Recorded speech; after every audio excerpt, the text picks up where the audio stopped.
Hello everyone. In today's class we will be discussing methods of cooling of transformer. So the method of cooling are decided by two characteristics. First is the medium.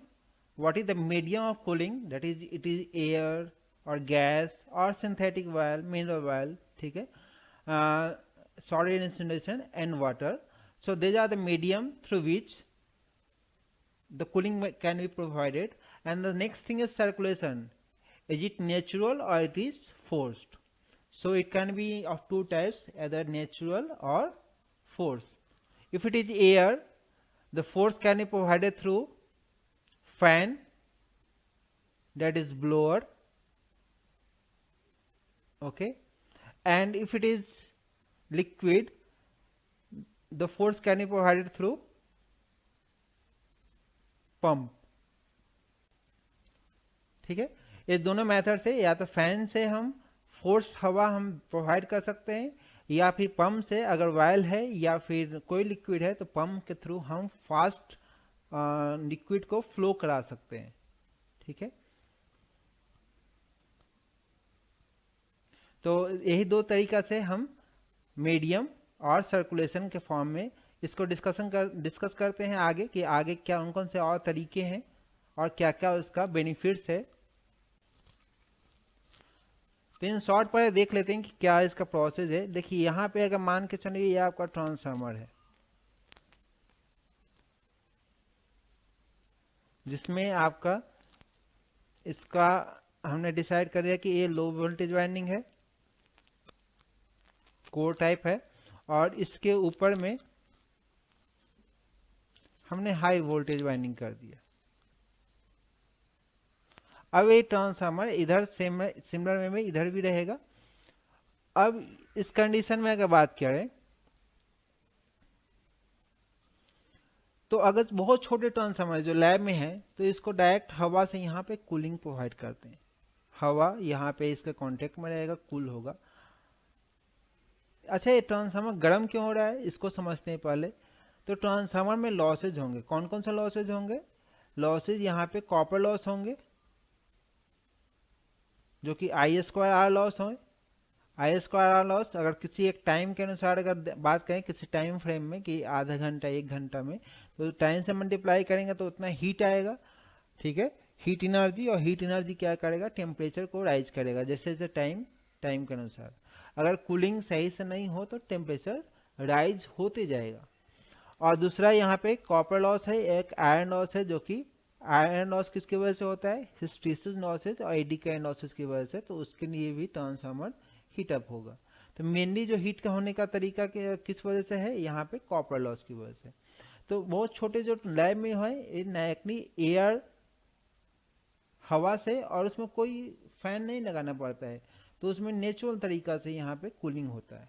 ठीक है, और उसमें तो बाहर से कोई covering में नहीं लगाता है, आपको वाइंडिंग सीधा दिख जाएगा. इसी के ऊपर क्या करते हैं, एक छोटा सा प्लास्टिक लगा देते हैं ताकि कवर्ड रहे वाइंडिंग. बाकी ये चीज आपका नॉर्मल दिख जाएगा. नेक्स्ट आता है कि जब डिस्ट्रीब्यूशन ट्रांसफार्मर की बात करते हैं छोटे लेवल के ट्रांसफार्मर में, तो यहाँ पे एक टैंक लगा देते हैं. टैंक लगाने की वजह क्या है कि इस वाइंडिंग को प्रोटेक्ट हो. कोई मैकेनिकल यहाँ पे फोर्स, मान के सुनो कोई अगर रोड पर चल रहा है, किसी चीज से चोट लग गया, कोई बच्चे ही है पत्थर फेंक दिया, वाइंडिंग टूट गया, ठीक है, या फिर इन्वायरमेंटल से यहाँ पे प्रोटेक्शन के लिए एक बाहर में टैंक लगाना पड़ेगा. ठीक है, अब इस टैंक में कूलिंग अगर छोटे ट्रांसफार्मर है तो टेम्परेचर उतना ज़्यादा हीट नहीं है. हीटिंग कहाँ से आएगा? I²R. करंट अगर उतना नहीं है, लोडिंग उतना नहीं है, छोटे कॉलोनी के लिए अगर ट्रांसफार्मर है तो उतना लोड नहीं रहेगा, तो उतना करंट इसमें नहीं रहेगा, तो टेम्परेचर राइज उतना फास्ट नहीं होगा. तो उसमें क्या करते हैं, हवा से कूलिंग कर सकते हैं. यहाँ पे ट्रांसफार्मर हीट करेगा तो इस बॉडी को अंदर में हवा गर्म होगा. जब एयर यहाँ पे अंदर में हीटअप होगा तो यहाँ पे इसको हीट करेगा. अब यहाँ से एयर, यहाँ पे नेचुरल एयर इसमें टच में आएगा, और जितने नेचुरल एयर यहाँ पे टच में आएगा तो यहाँ पे एयर है, नेचुरल है, तो टच में आकर इसको कूलिंग प्रोवाइड करते रहेगा.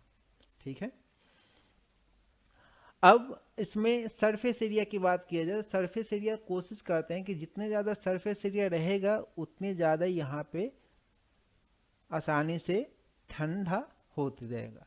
मान के चलो कि एक सरफेस एरिया यहाँ पे है, दूसरा तरीका ये है कि इसको सरफेस एरिया को और बढ़ा दें, इतना बड़ा रख दें, बाहर टैंक का साइज को बड़ा कर दें, तो अब ज़्यादा एरिया में यहाँ पे टच हो रहा है हवा, तो ज़्यादा यहाँ पे आसानी से कूलिंग यहाँ पे होगा।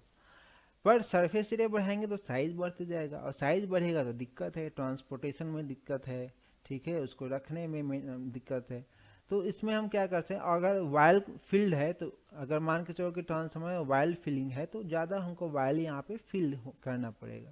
तो इसलिए हम सरफेस एरिया को बढ़ाने के लिए टैंक का साइज को डायरेक्टली नहीं बढ़ा सकते हैं। तो हम क्या करते हैं कि टैंक का साइज तो उतना ही रखेंगे, लेकिन इसमें इस ढंग से फिन्स इस ढंग से लगा देते हैं।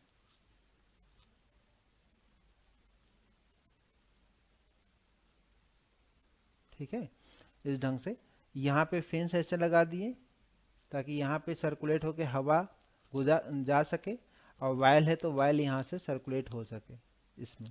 ठीक है, अब इसमें ट्रांसफार्मर जो रखा हुआ है, इसके अंदर में जो ट्रांसफार्मर रखा हुआ है, तो यहाँ पे ज़्यादा सरफेस एरिया कैसे ज़्यादा बढ़ गया, देखिए ये टोटल एरिया यहाँ पे कूल होगा, फिर अंदर से भी यहाँ पे कूल होगा, तो सरफेस एरिया यहाँ पे इंक्रीज हो गया। नेक्स्ट में है कि फोर्स कूलिंग। फोर्स कूलिंग में क्या करते हैं, हमें यहाँ पे फैन लगा देंगे, और फैन से क्या करेगा, हवा फास्ट यहाँ पे प्रोवाइड करेगा, कूलिंग प्रोवाइड करेगा। तो फैन कूलिंग यहाँ पे करेंगे तो यहाँ पे फोर्स हो जाएगा, जो कि फैन यहाँ पे एयर प्रोवाइड करेगा, जो इस वाइंडिंग को और कोर मटेरियल को, यहाँ पे जो वाइंडिंग है और कोर मटेरियल है दोनों को यहाँ पे कूल करेगा। ओके, तो ये कूलिंग मेथड हो गया। अब इसमें वायल अगर फिल करना है, अगर मीडियम साइज ऑफ ट्रांसफार्मर है तो हवा उतना कूलिंग नहीं प्रोवाइड कर सकता है। ठीक है, तो उसका वजह क्या है डिस्कस करेंगे, लेकिन अब उसमें क्या करते हैं, वायल फिलिंग कर सकते हैं। इसके अंदर में वायल फिलिंग करेंगे। वायल फिलिंग में क्या होगा, जैसे कोई बर्तन है, बर्तन में अगर कोई भी लिक्विड रखें और जब इसको हीट करते हैं, ठीक है, तो क्या होता है, यहाँ पे जो गर्म लिक्विड है मॉलिक्यूल्स, ये ऊपर की तरफ जाएगा, और यहाँ पे जो ठंडा है क्या होगा, नीचे की तरफ आएगा। यहाँ पे जो गर्म है ऊपर की तरफ जाएगा, यहाँ पे नीचे की तरफ। ऑटोमेटिक ये सर्कुलेट करने लगता है, ऑटोमेटिक लिक्विड सर्कुलेट होता है। गर्म वाला लिक्विड ठंडा की तरफ जाएगा और ठंडा वाला लिक्विड गर्म की तरफ आएगा। सिमिलर वे में अगर देखें कि इस कंडीशन में अगर यहाँ पे वायल है तो वायल यहाँ पे जो गर्म होगा तो वायल यहाँ पे इधर ठंडा होने के लिए इधर जाएगा, और ठंडा जो होके आएगा हवा से जो कूल है यहाँ पे इस तरफ आएगा। ठीक है, तो फिर यहाँ पे ये इससे कांटेक्ट में आएगा वायल, फिर ये वायल क्या करेगा, इधर होगा, फिर यहाँ पे ठंडा होने के लिए बाहर जाएगा। ये तो कंटिन्यूस सर्कुलेट इधर और इधर होते रहेगा, और ये जो सर्कुलेशन कंटिन्यूस होते रहेगा तो उस कंडीशन में क्या होगा कि यहाँ पे मीडियम कौन सा है, वायल, तो यहाँ पे वायल हो गया। और कौन सा कूलिंग तरीका कौन सा है, नेचुरल, तो यहाँ पे नेचुरल तरीका हो गया।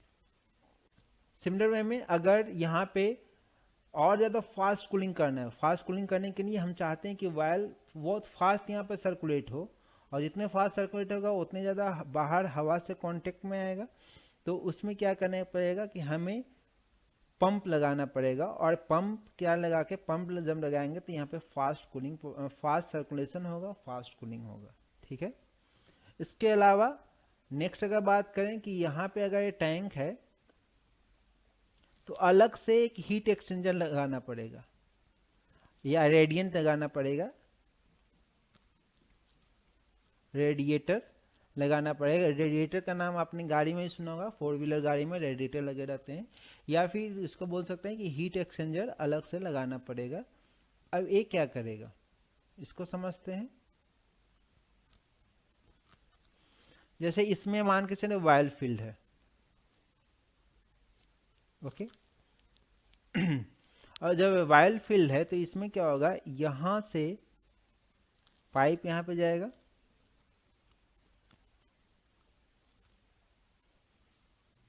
इस ढंग से।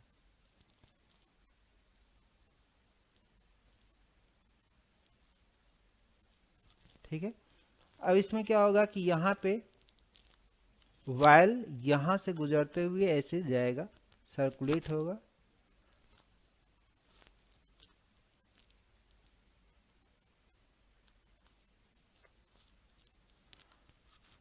तो सर्कुलेट होने की वजह से जो सरफेस एरिया इसको मिल रहा है बहुत ज़्यादा मिल रहा है। देखिए यहाँ पे सरफेस एरिया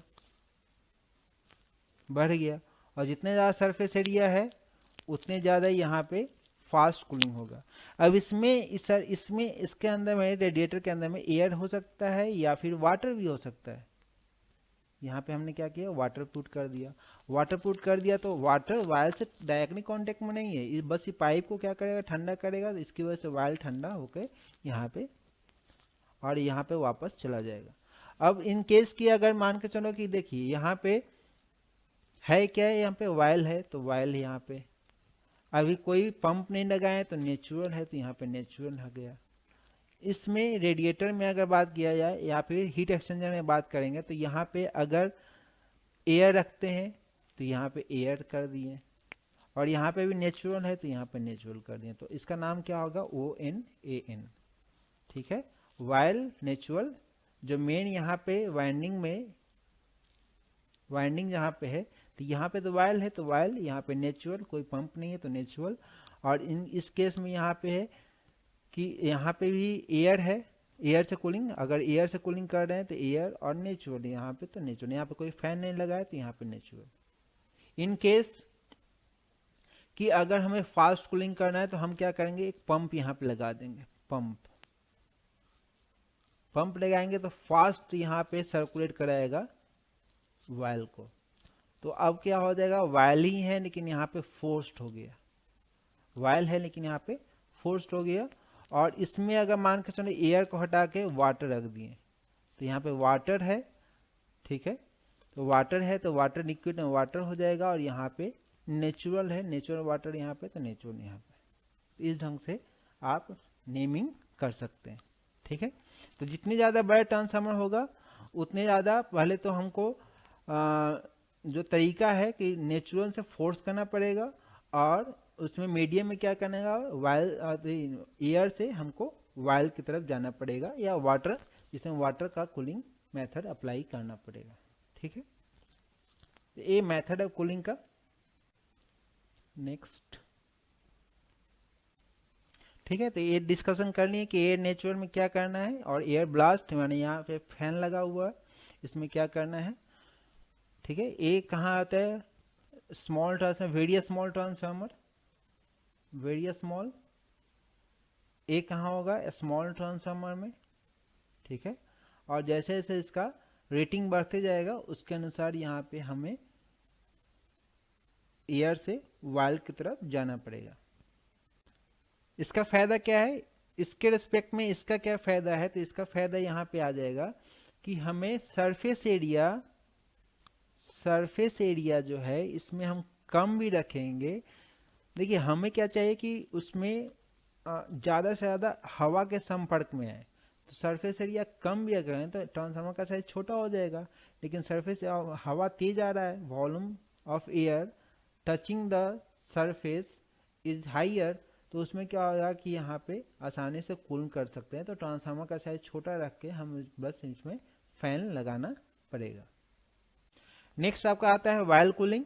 वायल कूलिंग में जो भी टेम्परेचर जो राइज होगा थीटा, वो डिपेंड करता है आपका कूलिंग कोफिशिएंट पे, कि जो मटेरियल यूज कर रहे हैं, या फिर मिनरल वाल यूज कर रहे हैं, या फिर सिंथेटिक वाल यूज कर रहे हैं, तो उसका कूलिंग कोफिशिएंट क्या है। जितना कम रहेगा उतनी टेम्परेचर कम राइज होगा, और सरफेस एरिया जितना ज़्यादा रहेगा उतने हम टेम्परेचर राइज। कोई सरफेस एरिया अगर बहुत ज़्यादा बढ़ा दिए, ठीक है, बहुत ज़्यादा सरफेस एरिया बढ़ा दिए, तो उस कंडीशन में ज़्यादा कांटेक्ट में आएगा हवा से, और ज़्यादा कांटेक्ट में हवा से आएगा तो उसमें यहाँ पे टेम्परेचर राइज कम होगा।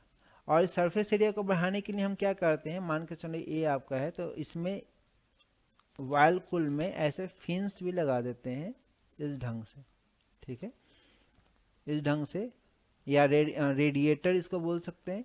तो यहाँ पे इस ढंग से यहाँ पे कूलिंग होगा, ताकि यहाँ पे जितना सर्कुलेट होगा उतने ज़्यादा यहाँ पे सरफेस एरिया इंक्रीज हो रहा है, और एक सरफेस एरिया इंक्रीज होने की वजह से उतना फास्ट यहाँ पे कूलिंग होगा।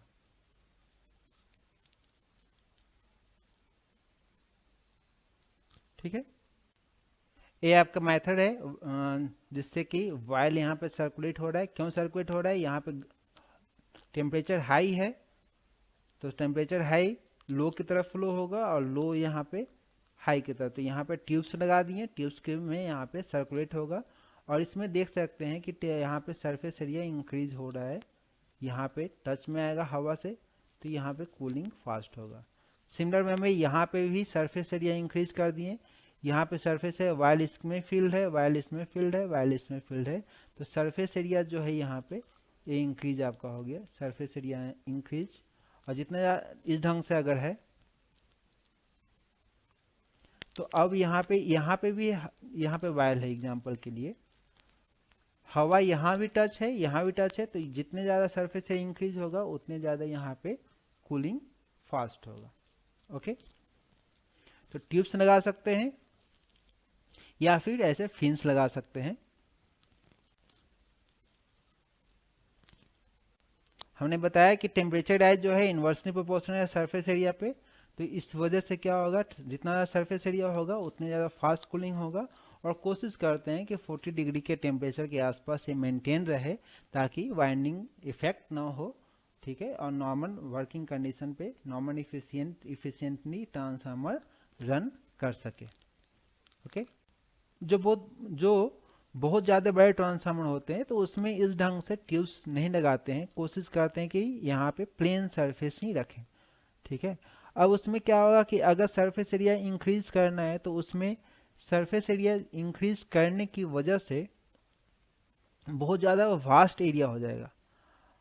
अब इसमें वाइल आपको फिल करना पड़ेगा फुल्ली, तो एक तो ये हो गया। दूसरे है कि आप अगर ट्रांसपोर्ट करोगे, मान के चलो ट्रेन से, तो ट्रेन में साइज उतना बड़ा होना चाहिए जिसमें वो फिट आ सके, उसका विड्थ जो है फिट आ सके, नहीं तो दिक्कत है। तो उस कंडीशन में क्या कर सकते हैं कि कूलिंग सही से प्रोवाइड होगा नहीं, तो उसमें हम क्या कर सकते हैं कि जो वाइल फिल कर रहे हैं उसका कूलिंग कोफिशिएंट उस ढंग से रखें, इतना लो रखें कि टेम्परेचर मतलब उतना इंक्रीज ही नहीं हो सके। हमने बताया था कि थीटा जो होगा वो होगा cooling coefficient upon surface area, तो या तो सरफेस एरिया आप इंक्रीज कर दें या फिर कूलिंग कोफिशिएंट को आप डिक्रीज कर दें, ताकि आपका टेम्परेचर जो है, टेम्परेचर थीटा में ये आपका फास्ट राइज न हो सके। ओके, तो बड़े ट्रांसफार्मर में इसको प्रीफर करते हैं, अच्छे वायर को यूज करते हैं जिसका कूलिंग कोफिशिएंट लो है।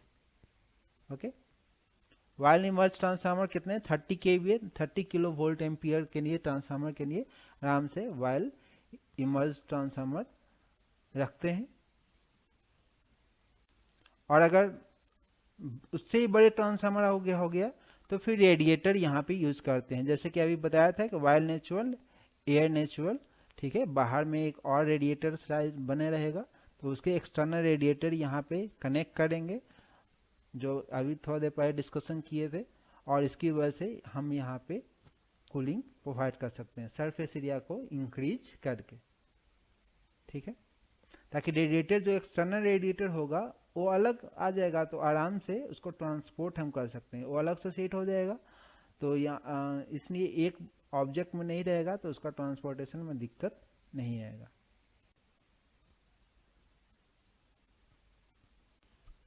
ठीक है, ये यहाँ पे रेडिएटर है, एक्सटर्नल रेडिएटर टैंक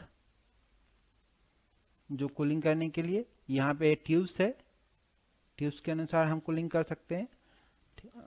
दोनों चीज़ हमने डिस्कशन कर लिया कि ट्यूब्स वाला जो केस है, और रेडिएटर अलग से एक्सटर्नल रेडिएटर जो कि बाहर दूसरे एक ऑब्जेक्ट रहेगा उसमें जाएगा, वहाँ पे कूलिंग होके वापस सर्कुलेट होके यहाँ पे आ जाएगा। ठीक है, सिमिलर में कि अगर रेडिएटर में वाइल नेचुरल है, एयर फोर्स है, अगर यहाँ पे फोर्स एयर अगर आ रहा है तो यहाँ पे इस कंडीशन में एयर फोर्स के फॉर्म में यहाँ पे आ जाएगा। तो जो एक्सटर्नल रेडिएटर है उसमें 5 MVA तक, और या फिर जिसमें लॉसेज 50 किलोवाट तक है, तो वहाँ तक हम इसको यूज कर सकते हैं। ठीक है, एक्सटर्नल रेडिएटर में नॉर्मल कूलिंग में, एयर कूल में। यहाँ पे एयर फोर्स अगर इससे ज़्यादा अगर हो गया 5 MVA से तो क्या करना पड़ेगा, एयर फोर्स यहाँ पे यूज में लेना पड़ेगा ताकि फास्ट कूलिंग प्रोवाइड कर सके। और अगर फास्ट कूलिंग करना है तो यहाँ पे वाइल्ड फोर्स, एक्सटर्नल रेडिएटर में वाइल्ड फोर्स रख सकते हैं जहाँ पे वाटर हेड अवेलेबल है। लेकिन वहाँ पे अगर वाटर हेड, वाटर का पोटेंशियल अगर ज़्यादा है तो वहाँ पे लीकेज होने का चांस है कि वाटर क्या करेगा, लीकेज में हो सकता है और वायल में मिक्स होगा जो कि पूरा शॉर्ट सर्किट कर सकता है, ठीक है, जहाँ पे मॉइस्चर आएगा। तो ये इसका सीरियस डिसएडवांटेज है।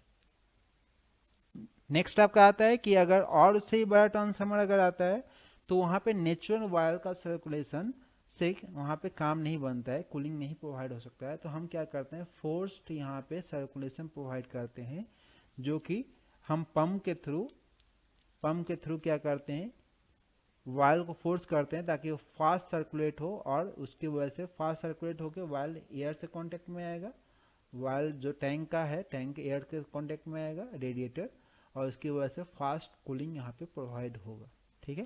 तो ये सब मेथड से कूलिंग का। इसी केस में वायल फोर्स्ड जो मेन ट्रांसफार्मर जहाँ वाइंडिंग है तो वायल यहाँ पे फोर्स्ड है पंप के थ्रू, लेकिन एक्सटर्नल रेडिएटर में यहाँ पे नेचुरल एयर नेचुरल के फॉर्म में यूज कर सकते हैं। और सबसे जो लास्ट ट्रांसफार्मर फिर आएगा उसमें वायल फोर्स और एयर फोर्स, यानी कि यहाँ पे भी पंप के थ्रू हम फोर्सिंग के थ्रू यहाँ पे प्रोवाइड करेंगे पंप, ठीक है, यहाँ से सर्कुलेट होगा और फिर यहाँ पे वायल पंप। तो यहाँ पे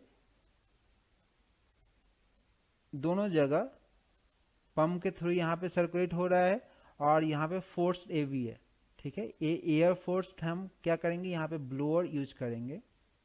ये ब्लोअर यूज करेंगे तो क्या करेगा, हवा फास्ट यहाँ पे फोर्स करेगा ताकि इसको कूल कर सके, और साथ साथ में वायल पंप होगा ताकि यहाँ पे वायल यहाँ पे फास्ट सर्कुलेट हो, ठीक है। तो ये सबसे फास्ट कूलिंग मेथड हो जाएगा, जो कि बहुत ही हैवी ट्रांसफार्मर, सबसे जो लास्ट ट्रांसफार्मर होगा उसमें ये चीज़ यहाँ पे हम यूज में लेते हैं, ठीक है। तो थैंक यू।